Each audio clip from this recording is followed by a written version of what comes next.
Hi everyone, it's Ryan from Foxtecc. In today's video, I'm going to show you how to create a link from an iPhone photo album. This is a really useful feature when you want to share an entire album with someone, and it's all done through iCloud. Let's get right into it. The first thing you need to do is make sure iCloud is turned on for your photos. To do this, go to your settings, tap on your name at the top, and then head to iCloud. From there, make sure you have iCloud turned on and synced for photos. Without iCloud, sharing photos through a link isn't possible because the photos are stored locally on your phone. For others to access them, they need to be uploaded to iCloud, where they can be shared through a link. Once your photos are synced with iCloud, open the Photos app and find the album you'd like to share.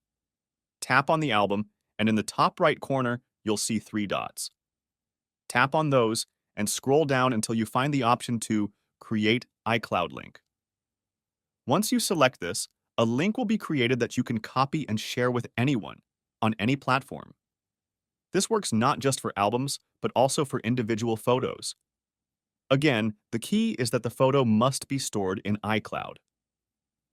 If, like in my case, you've stopped your iCloud subscription and your photos aren't fully synced anymore, you can still access and manage some of your iCloud stored photos through a web browser.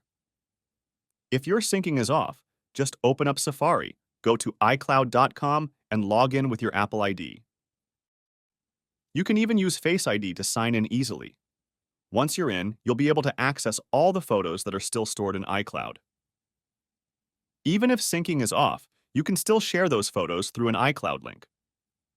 Lastly, if iCloud isn't your thing, you can always use other cloud services like Google Drive.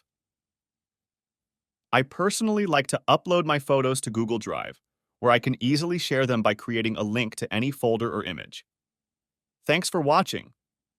If this video helped you, don't forget to subscribe and like.